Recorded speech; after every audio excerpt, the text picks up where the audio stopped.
এটা হলো চিত্তরঞ্জন হসপিটাল। এই হসপিটালে আমাদের বারুইপুর থেকে রেফার করেছে। তো এই রোদ্দুরের মধ্যে আমরা এই ট্রেনে করে এনাকে নিয়ে এসেছি। নিয়ে আসার পরে রোদ্দুরের মধ্যে এমনভাবে আমরা ঘুরছিলাম, মানে এ বিল্ডিং থেকে ও বিল্ডিং, ও বিল্ডিং থেকে এ বিল্ডিং, এরকমভাবে ট্রান্সফার করছে, মানে ঘুরতে হচ্ছে আর কি, এখানে যাও ওখানে যাও, এটা করো সেটা করো, এইভাবে ঘুরছিলাম। এই কাজটা দেখতে মনে হলেও সোজা, কিন্তু এটা সোজা নয়।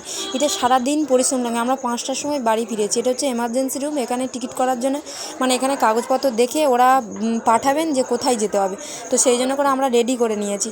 তো আমার একটা মাথায় প্রেশার আছে যে এদিকে টাকা জোগাড় করতে হবে, আবার এদিকে এনাদের সঙ্গে খাটতে হবে, মানে এনাদের সঙ্গে থাকতে হবে। অসহায় মা, তো এদের ফেলে দিতে পারি না, আমি দেখে শুনে ফেলে দেওয়া যায় না। তাই জন্য টাকারও জোগাড় করতে হবে, আবার হচ্ছে পরিশ্রমও দিতে হবে। তো চেষ্টা চালিয়ে যাচ্ছি, ভগবান মাথার উপর আছে, যদি একটা উপায় বার করে দেয় বা মানুষের সাহায্যের দ্বারা এই মানুষটাকে, অসহায় মানুষটাকে বাঁচানো, যাতে হাতটা অপারেশনটা করতে পারি।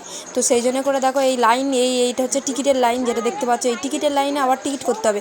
এর পিছনের বিল্ডিংয়ে আমাদের এখানে ডাক্তার দেখে আবার এক্সরে লাইন করেছে, যে এই এক্সরে এখানে হবে, এক্সরে করে এবার হচ্ছে কি ফের আবার ডাক্তার দেখবে।